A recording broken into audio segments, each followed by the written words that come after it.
welcome to Fascism on Film. I'm James Kent, and along with me is Teal Minton. This is Season 3 of Fascism on Film. Hello, Teal. Hello, how are you? I'm doing all right. This week, we're going to talk about a film that many who've been listening, if you've been listening to the program the first two seasons, you might have been surprised at one of the most famous films about fascism, I would say. Doesn't necessarily mean the best. I'm not saying that. But one of the most famous is 1940s Charlie Chaplin's The Great Dictator. And we might have said, well, where is it? Why didn't we cover this film? Have they not seen the Great Dictator? The movie that's kind of most often referenced when people want to point to examples of fascism on film. And the truth is we have seen the film. And we had seen the film with both seasons going, but there are reasons that we resisted, I guess, up until this point. And maybe turn it over to Teal just to talk a little bit more about his thoughts on why we didn't cover it earlier in our series. Well, I think it's a very complicated film, and Chaplin famously said later on, I think in his autobiography, said that if he had known the true extent of the atrocities of the Nazis, that he wouldn't have made a comedy. And so I think that he started this film in 1938. It came out in 1940. So he started it before the war had begun, before Hitler invaded Poland. And then it came out after the fall of France, but before Pearl Harbor. That's correct. So as a result, it's a very complicated question because it is a comedy, but it's making fun of something that now, in hindsight, had I seen it in 1940, I may have had a slightly different take on the film. But looking at it now in hindsight, some of the jokes don't quite land for me. And so my issue with the film is really that I don't know that it succeeds as a comedy, and I don't know that it succeeds as a tragedy. I feel like it's caught between these different modes of critique, and I think that's most sort of obvious in the fact that there's sort of two films going on. Chaplin plays two characters, this Jewish barber from the ghetto, and he plays the Great Dictator, Hinkle, who's modeled after Hitler. And so these two stories sort of go along in parallel, but I would say that the Hinkle-Hitler storyline is more comedic and has more physical comedy, and the Jewish barber in the ghetto storyline has almost a neo-realist approach, even though there is a lot of physical comedy in it, and he is playing sort of a variation on his Tramp character. It seems there's a little bit more emotional realism, and the Hinkle storyline is much more heightened and over the top. They're shot a little bit differently. The lighting is a little different. But for me, the jokes don't really land, and part of that is watching it with hindsight, is making fun of Hitler is just not quite as funny. Making fun of his mannerisms and his speech is not quite as funny when you're aware of the Holocaust. Yeah, my take on it's even a little bit more complicated in that, to be or not to be, that also is a little uncomfortable. It was uncomfortable for audiences, except that the writing is so incredible and sharp that I still laugh and find it hilarious, but only because of the daring that they would even go there. Even when they didn't know the full extent, they knew a lot. Now, on the other side here with this film, my issue isn't so much that it's hard to make fun when you know the extent of the Holocaust. It's more that the humor, the sensibilities of Charlie Chaplin may have played better, let's just say, in 1940 than it does today. I mean, this was his most popular and successful film. Yeah. It was a huge hit. It was nominated for 5 Oscars, including Best Picture. And I don't find the jokes very funny. It falls flat for me, but not for the reasons you stated, just because it just feels a little cringy. Like, this isn't funny. Maybe it was funny to a 1940s audience. It's just not funny to me. That's being said, there are some moments you really do see his comic mastery, and he does seem to be having a much more of a fun time playing the Hitler character than he does Yes, playing the absolutely. barber. He really gets into it.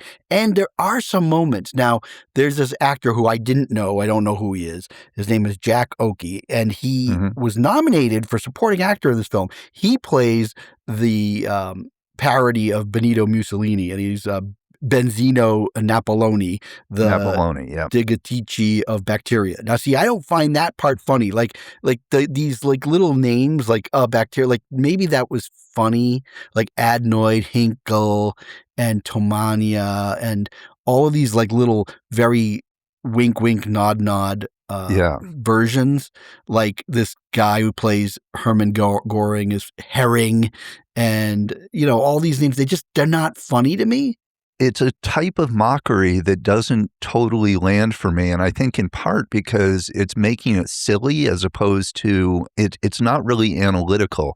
And this is a conversation we've had before on the show, which is, can you make fun of fascism without sort of repeating it and disseminating it again? And it's like the first big sort of not set piece, but the first big gag in the movie is really his gibberish speech as Hitler, where he's throwing in some of those words you're talking about.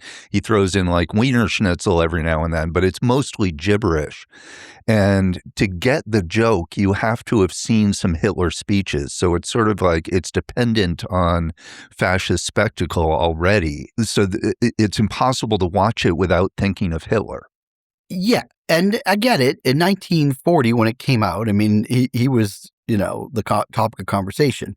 And I guess I liken it to the situation we have today with Donald Trump. What's going on with the administration and what it's been doing is so unfunny that I now find it hard when, like, say, a Saturday Night Live or any other that try to make jokes and things. Like, it's really hard. Like, I don't find it funny anymore. It's really hard to enjoy. It is hard to enjoy. It's hard to find Hitler funny when he's so evil and there's so much tragedy and pain and suffering that just making fun of his speech pattern seems, it's a little bit of a weak critique. But again, I'm trying to put myself in the shoes of what it was like for a film like this to come out. And I do applaud for the moment that nobody was taking on Hitler this directly in a movie. Absolutely. And Chaplin was only able to do that. The movie studios sort of had this agreement to not criticize Hitler and not get involved in international politics. And Chaplin, because he basically owned United Artists, was an independent filmmaker and was able to finance this himself and sort of work outside the Hollywood system. But yeah, it is such a direct critique, and that there is a lot of bravery in the film, and it does land a lot of sort of analysis and critique. I think there's things like, Napoloni comes to visit, and that's sort of like that special day moment with Hitler and Mussolini meeting. Yeah, I thought of that too. Yeah, that's what the guy who's playing. Usually, it's really funny. It's really funny, yeah. And this, to me, that's some of the best comedy in the film is the interplay between these two fascist dictators and how they're constantly sort of petty and personal and trying to one-up each other. There's a scene where they're in a barber shop and they're both getting shaves and they turn the crank to raise their chair and they keep raising higher than the other person until they're up to the ceiling. Yeah, it's hilarious. And it's a great physical comedy set piece. It's funny, but at the same time, it doesn't really make me laugh. I think because I'm feeling okay. So, for instance, he's a character who's had amnesia since World War I, the Jewish barber, and he comes back to town and finds that things have changed a little bit because now the Hinkle stormtroopers are out and about, and they're writing Jew on everyone's storefront and stuff. And so he has this written on his windows. And he goes out and starts to erase it, and the stormtroopers show up and they start beating him up. the way the violence is dealt with is through a lot of physical comedy. And there's like the Hannah, his love interest, has like a frying pan out the window that she's hitting these stormtroopers on the head with. It plays like broad physical comedy, but I think that watching it now, I'm thinking, well, they would just kill him. I was having the same reaction, is that with not having the benefit of hindsight, the story of the Jews in reality, it was nothing like this. There's sort of this hope that there's a chance that, well, again, it was a fake. It's it's a once upon a time in fake Germany. Yeah. That there might have been hope for the Jews, where in reality there was none. So it does make that storyline a little difficult. It does, yeah. And there's a lot of scenes of the stormtroopers either beating him up, searching houses, coming after them. He is sort of fingered as being the Jewish barber is sort of fingered as being a collaborator and a part of the resistance, and so they are sort of cracking down on him. There's a Nazi named Schultz who basically gets fired and sent to a concentration camp. He's deemed expendable by Hinkle, and he and the Jewish barber met during World War I and saved each other's lives, basically. And now this Schultz character becomes a dissenter and teams up with the Jewish barber with this plan to sort of like blow up the palace and kill Hinkle, which they never follow through with because they're not about violence and blowing things up. Watching this, there is something where I guess if there's some relevancy.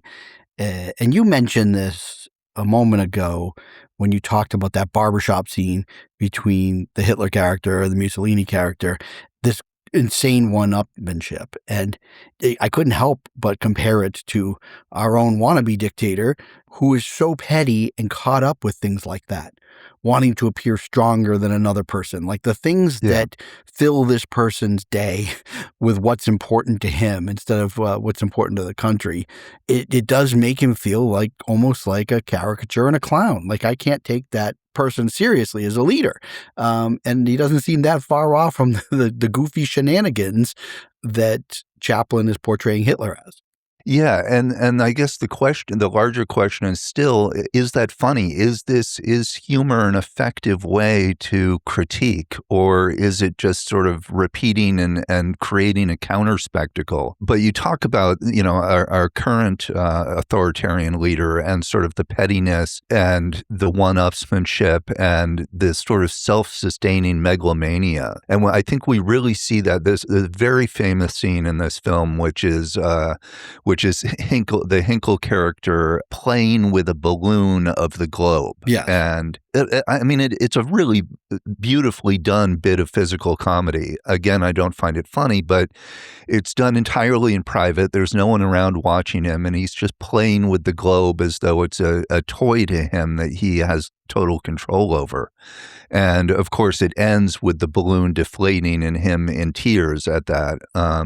But it just shows how sort of, even in these private moments, it's about this pettiness and megalomania. And it is a clown show. He's in his office, Hinkle is in his office, and he's constantly going into the other room where there's a painter and a sculptor doing a bust of him. And he's going back and forth between that and scientists that are coming up with new ways of killing people that are totally ineffective. And so it's a parody, and it's just, I don't know, I keep saying this, but it just doesn't strike me as that funny. And it's the same thing you're talking about with Saturday Night Live when they do Trump, is that because of the seriousness of it, that making fun of somebody's mannerisms or pettiness doesn't really seem up to the task. In the defense, I guess, at least at one point in time, this was kind of a brilliant movie. I don't know if I find it that brilliant now. It hasn't aged well. But think of this. There was no TV. Yeah. All right. People had radio. And a lot of people didn't really, unless you saw newsreel footage and stuff, you didn't really have a lot of, especially in America. Yeah. The audiences didn't really have a lot of visual background on Hitler, and he probably wasn't, inundated in the news every day like our president is. Right. And yet feel like in every aspect of life, you can't get away from this guy, which is part of the authoritarian playbook. But Absolutely. Yeah. Chaplin was the most recognized figure in the whole world. Yes. That's a fact. Okay. Yep. He was the most famous person in the world. The two most famous things was Mickey Mouse and Charlie Chaplin. And so here's somebody that can get the regular folks who may not really understand anything about fascism or what's going on. He's a person who can maybe break through and give people a base understanding of what's happening. And I think he achieves that very well, especially for the time. But also, this is a guy who's so popular, and his mustache was literally copied by Hitler. And then Hitler took that on, and now you either see that as the Charlie Chaplin mustache, or you now only see it as the Hitler mustache. And then basically forever on, you never had anybody, having that mustache as a style because of nobody's. I have not seen anyone out in public with that mustache in my lifetime. Yeah, maybe the guy from the Sparks. Okay, maybe, but that's about it. In the 80s, it's a joke. So here's a guy that's now perfect to play a cartoon version of Hitler, is the guy whose whole image Hitler stole. Yeah. And then it's genius that he would then play. It's so there's a lot of meta things going on there that I do appreciate, especially if I could put myself back into the time. Yeah. No, there's a lot that I appreciate about the film. I do think it does provide a pretty interesting critique of fascism. It does help us understand some of what's going on in fascism. Sort of in the Jewish barber scenes, we have sort of what day-to-day life is like under fascism. Like you said, it's not as severe as the reality, but it also gives us a sense of sort of the ridiculousness and the pageantry and theatricality of fascist leaders. And so it does expose some things that are essential to fascism. It's just a question of whether it succeeds as a film, and definitely, I don't think it holds up, like you said. It doesn't. The critique doesn't really land anymore, and it may have landed more in 1940. But now it seems a little bit. It just seems a little bit weak. Like it's not really addressing. It's not really addressing the violence in a serious way that shows the consequences of that violence. And this is something we've talked about with a lot of other films: is what are the human cost of the violence, and how does and it's not just one big violent act, but all these little incidents of violence along the way, and we see those in this film. But because it's a comedy, we never really see the human impact of that violence. And again, I think there's a message about treating each other with kindness and empathy and dignity. And that was sort of the message that Charlie Chaplin was trying to send out to the world. And like you said, in 1938, we weren't at a world war yet. By the time 1940, the movie comes out, we are now entering the war. And I say we, the collective globe. Yeah. America wasn't fully in it yet. But, so I think that if you're a person who doesn't know much about fascism now and looking for maybe places to start, I will still say that one of the first films that we did, The Mortal Storm, is a great place to start. I think that's a really, again, very, in some way, it seems simplified, but it also shows you how much an authoritarian regime can accomplish in a very short amount of time. Yeah, and the impact, because that's a drama, it really does show us the impact of how this tears the family apart. The guy's sent to a concentration camp. Here, the concentration camp is almost played for laughs. It's not really, like the Hinkle character says to Schultz, "Oh, you need a vacation, some fresh air. I'm sending you to a concentration camp." And so it's played, the camp itself is played a little bit as a joke, and they do break out of it pretty easily. And so it doesn't have, we don't see people's lives being destroyed in the same way. So one of the big things about this film is the ending involves a switcheroo where Hinkle and the Jewish barber switch places, and through comedy shenanigans, the Jewish barber ends up wearing the Hinkle uniform, and they're going to invade another country, and he shows up and he is needs to give a speech as Hinkle, even though he's the barber. And at this point, we have the end of the film, which is basically a 6-minute speech that Chaplin steps out of the Jewish barber character and steps out of the Hinkle character and almost speaks as Chaplin, as himself, directly to the camera and directly to the audience, and gives this speech about humanity and democracy and kindness and all of these sort of good human virtues. And he gives this speech, and the question is, and then the film ends, right, with just Hannah looking up at the sky, and we never see the consequence of his speech. We never see, there's one shot of the crowd cheering, but we basically don't see whether the speech has actually changed anything. And so it brings up this question of, does the film change anything? Is giving a speech the right, because it steps out of being a film for a little while, for those 6 minutes, and just directly addresses the audience. And the question is that effective? It stops using sort of all the Hollywood or cinematic tricks to explore this idea of fascism, and instead just speaks directly to us. And so it breaks the fourth wall in a way. And is that effective? I don't know. Well, maybe more so then than it would be now, for sure. Again, film was an extremely popular medium at the time. It was a way that you could influence the masses. Certainly Goebbels thought that film could be an important tool. So, no matter what the propaganda is, people were like looking to get their word out. And Chaplin saw Hitler as a threat that he didn't feel a lot of other people around him quite understood. And he wanted to do whatever he could to make his point. I mean, he put out something that might have been effective in changing a lot of minds to the warnings. And that's where I think, I look at this film historically as very successful because its popularity. I mean, I'd say that To Be or Not to Be is so much more of a better film than this. However, that was a flop and this was a super success. And by the way, he was nominated for Best Actor, the only nomination he ever received for acting. Oh, no kidding. Okay. Well, because in the silent film, there wasn't an Academy Awards and stuff. But yeah, so I mean, it was, and I think his performance, I feel like his performance as the Jewish character is okay, but I do think that his performance as the Hitler character, Hinkle, is pretty great.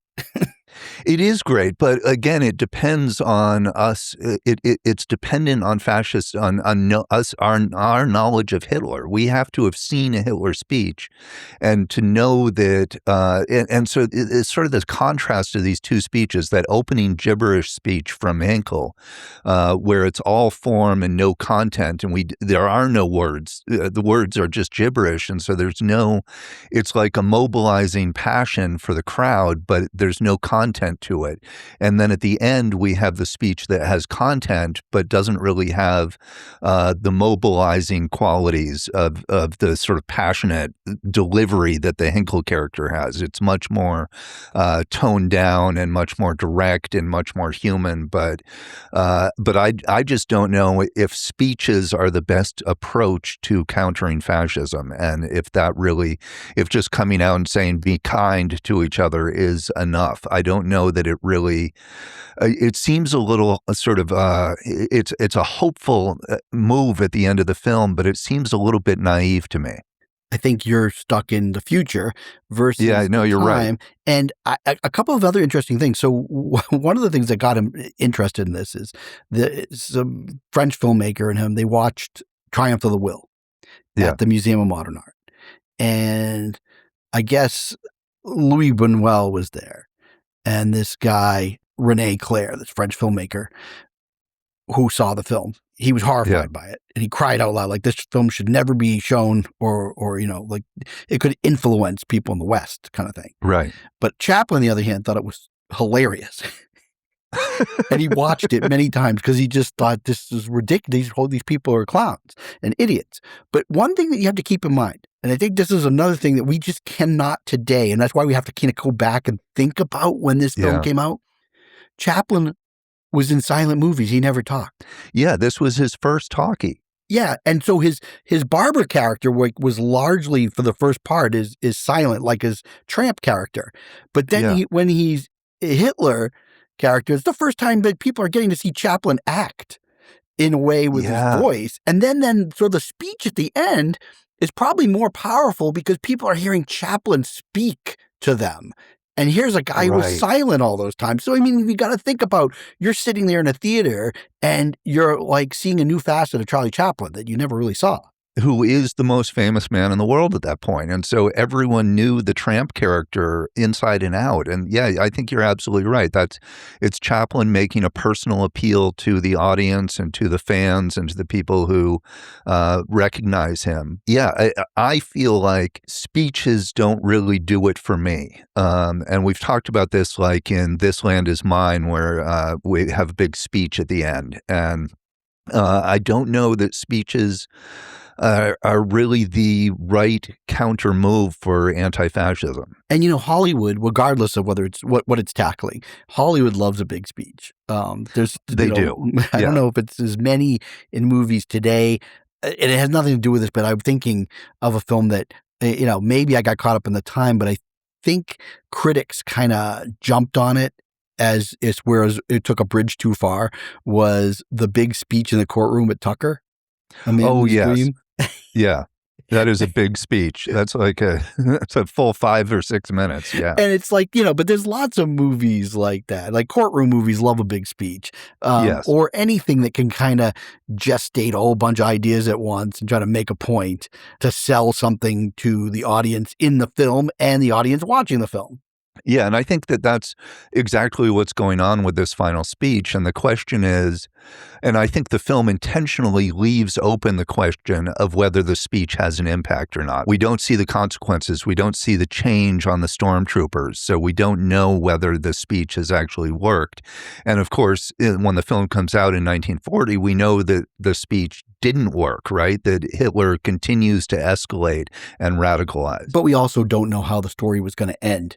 So exactly. No, it's left open-ended. And I think it's sort of a plea that Chaplin is making is please, let's think about our humanity here. And this is ridiculous and evil and insane. And can't we as human beings do something to stand in its way? I mean, remember, today, if you're a late night talk show or comedian or something that targets the administration, the consequence for you is losing your job. Yeah. In 1940, the consequence for Charlie Chaplin, had the Nazis won, he would have been captured and put to death. Absolutely. So, he had bigger stakes. And apparently Hitler did watch the film twice, but we have no idea what his response to it was. Yeah, I don't know. So do you have anything else on this? No, that's good. Well, okay. So that is our first film of season 3. We got lots of interesting films. Some are kind of going deep into fascism. Some are taking kind of intriguing side looks at fascism, or maybe some things that we're seeing today in our own authoritarian America. I don't know other way to call it now. I mean, I think that to not see the authoritarian tendencies would be to, have blinders. So we've got a lot of different interesting takes for you on our 3rd season, and we hope you enjoy them. So if anybody wants to contact us, we are available at fascismonfilm.com. You can find all our back episodes there. And I'm James Kent, and with me is Teal Minton. Thanks for listening. Bye.